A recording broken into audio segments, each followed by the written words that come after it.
Homer's96 here with another video review. This time we talk about some newly shown figures from the McFarlane's DC line, and this time we have figures from the Suicide Squad, so Suicide Squad 2 basically.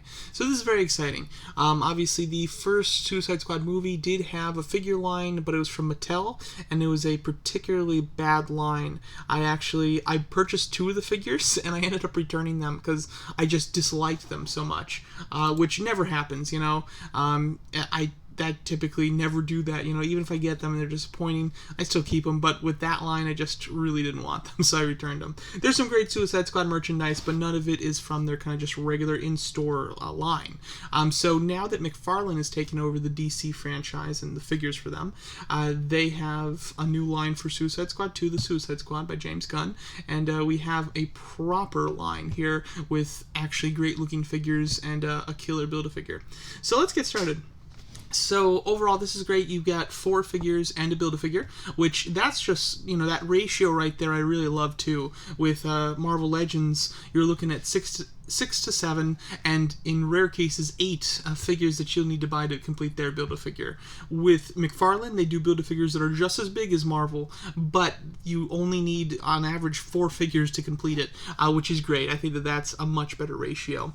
The members that they're doing here in this line, in this first series, who knows, might be the only series, we have Peacemaker, Bloodsport, Harley Quinn, and Polka-Dot Man, with the Build-A-Figure being King Shark. This is just a great assortment, and you know, the reason I say I don't know if there's going to be another wave is because they just started off so strong here. They're really giving us all of the main players, plus Polka-Dot Man. Who knows, maybe he's got a bigger part in the movie, but overall I feel like, you know, there's certainly more characters they can make, but none that's super important. I do have some ideas, though, if they were to do a second wave, so I'll kind of spit that out at the end here. But let's get started just going on them figure by figure. This is the only shot that we have right now. It's just the one preview image. These have not gone on pre-order, just kind of shown as a get-ready type thing. So we don't have any different angles or closer shots. So it'll just be this one picture that we're going based off of. Starting off, though, on the left, we have Peacemaker, played by John Cena. Overall, I think the figure looks pretty good. I think that the head sculpt, from what I can see, looks decent. With the helmet off, it might not look great, but at least with helmet on, I think that it does look pretty good. He's got a sword, which I think is interesting. I feel like Peacemaker is more of a gun character. Obviously haven't seen the movie, so you know, he very well might wield that sword, but the sword seems like a strange accessory to me, at least right now. Once I see the movie, it might be very natural.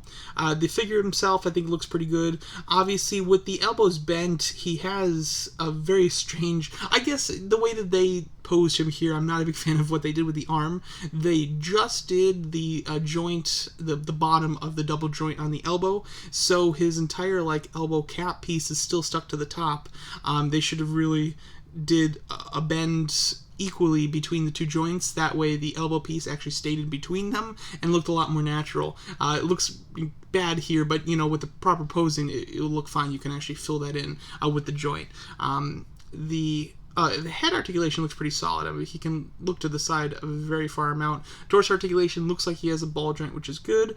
Thighs look like they have decent articulation. The cut between his kind of lower half and the top half is way off, but that's because it's so rotated, and I think it's on a ball joint, so they also think that they have it posed forward a little bit. I would push this back a little bit, but overall, you know, I think it's just the posing that's making it look awkward. I think in person it won't be an issue, or if you know how to pose it, it won't be an issue at all.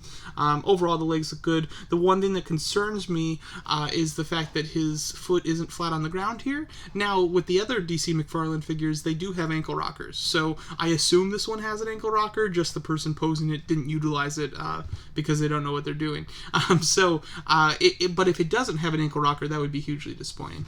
Overall, Peacemaker looks pretty good, though. Then we go to Bloodsport, which, to be honest, I feel like this is the first time I've seen his helmet. Now, you know, maybe they've shown his helmet previously, I don't know. But at least in the trailers, there's no shot of his helmet. So I really like this helmet. I think it looks really cool. It almost has a xenomorph type of look, because it looks like it's actually got a sculpted mouth, you know, that's really aggressive and like monster-like. But then from the nose up, it's just clean and shiny, no eyes. Very xenomorph-like. And I think that looks really cool. Obviously, I really hope that we do get a secondary head sculpt with Idris Elba, his likeness, as I'm sure that's how he'll look for the majority of the movie. It'll be much like Deadshot in the first Suicide Squad, where the mask is cool, but not worn a whole lot.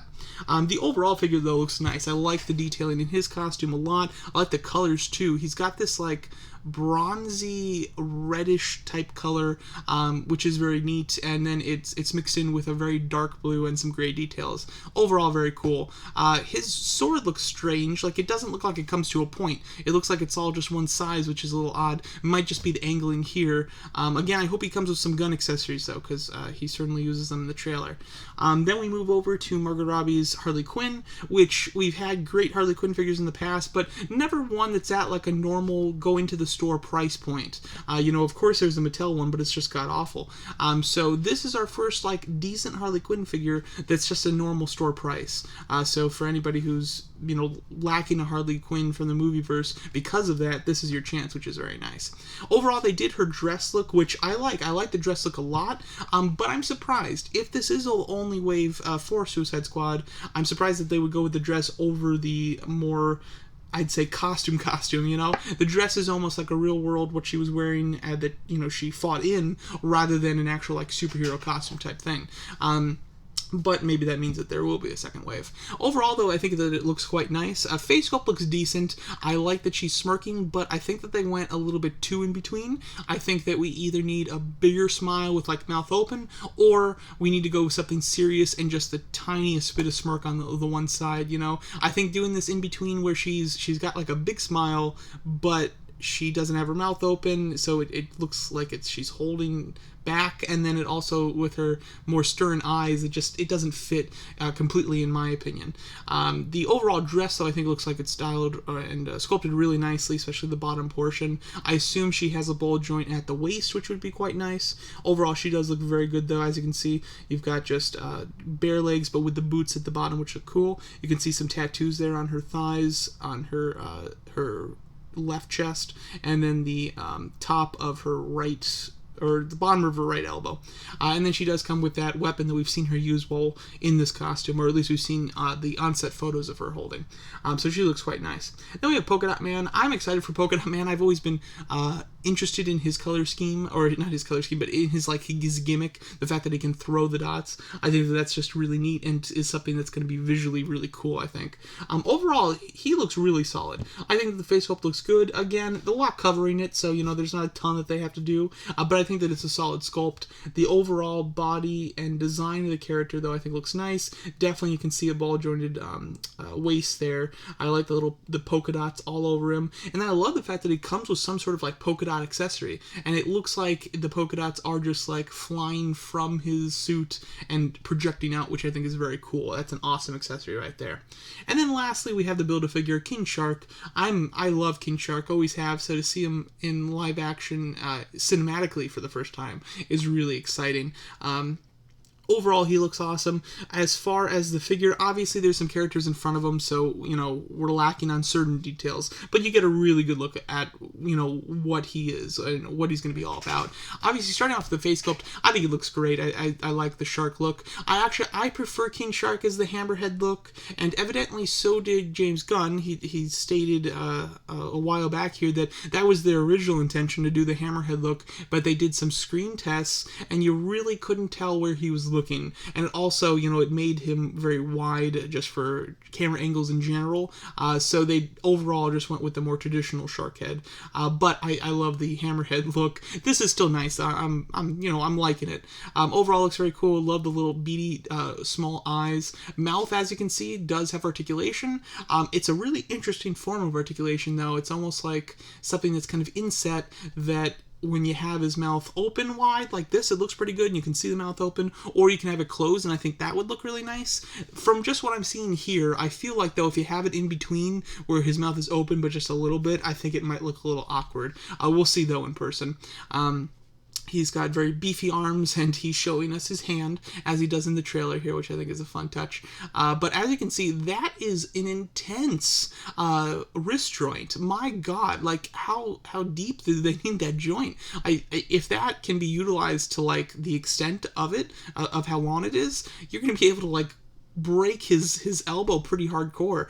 But hey, I'll always take over articulation rather than under, so that's cool.